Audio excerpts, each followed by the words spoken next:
তাহলে এখন আপনাদের জন্য থাকছে দুইটি ধামাকাদার নিউজ। প্রথমেই রয়েছে মেগাস্টার শাকিব খানের প্রিন্স অনস আপন এ টাইম ইন ঢাকাতে নায়িকা হিসেবে অর্থাৎ সেকেন্ড লিড হিরোইন হিসেবে থাকছে কোন নায়িকা, এবং এরপরেই রয়েছে মেগাস্টার শাকিব খান হলেন আবারও ইন্টারন্যাশনাল প্রোডাক্টের ব্র্যান্ড অ্যাম্বাসিডার। আর এই প্রোডাক্টের টিভিসির শুটিং বা কবেই শুরু হতে যাচ্ছে। সো আর দেরি না করে চলুন মূল টপিকের দিকে নজর দেওয়া যাক। মাত্রই দুদিন হলো মেগা সুপারস্টার শাকিব খান তার আমেরিকান প্রবাস জীবন শেষ করে দেশে এসেছেন, এবং অনেকেই ধারণা করেছিলেন তিনি দেশে এসেই তার সোলজার মুভির শুটিং এর যাত্রা শুরু করবেন। কিন্তু না, তিনি দেশে এসেই শুরু করলেন তার টিভিসির shooting. Actually megastar Shakib Khan জনপ্রিয় চায়না ব্র্যান্ড রিয়েলমির ব্র্যান্ড অ্যাম্বাসিডার হিসেবে নিজেকে নিযুক্ত করেছেন।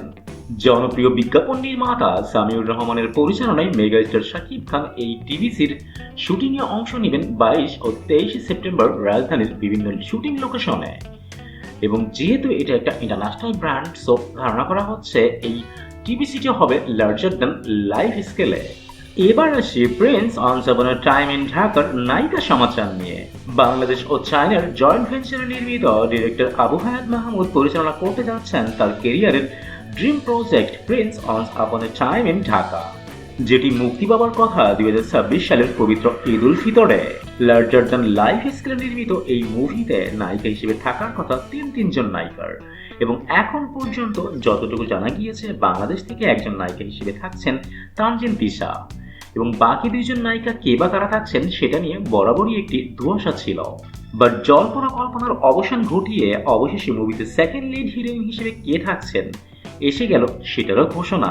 রিলায়েবল সোর্স থেকে যতটুকু জানা যায়, প্রিন্স অনস আপন এ টাইম ইন ঢাকাতে নায়িকা হিসেবে দেখা যেতে পারে পাকিস্তানের জনপ্রিয় তারকা হানিয়া আমিরকে। হানিয়া আমির শিগগিরই ঢাকা আসছেন সানসিল্কের ব্র্যান্ড অ্যাম্বাসিডার হিসেবে, আর সেই সফরেই সিনেমার ব্যাপারে চূড়ান্ত আলোচনা হওয়ার কথা। আর সবকিছু ঠিকঠাক থাকলে শিগগিরই আসবে আনুষ্ঠানিক ঘোষণা। এখন প্রশ্ন হলো, শাকিব খান ও হানিয়া আমির প্রিন্স অনস আপন এ টাইম ইন ঢাকাতে যদি লিড হিরো বা হিরোইন হিসেবে কাস্ট হয়, তাহলে বাংলাদেশ তথা টলিউড সিনেপ্রেমীরা এই জুটিকে কতটুকু পজিটিভলি গ্রহণ করবে? That is a matter of real concern now. That's it for today. আবারও দেখা হবে নতুন কোনো ভিডিওতে নতুন কোনো গসিপ নিয়ে। Till then tata and bye bye. আর হ্যাঁ, প্লিজ সাবস্ক্রাইব করতে ভুলবেন না কিন্তু।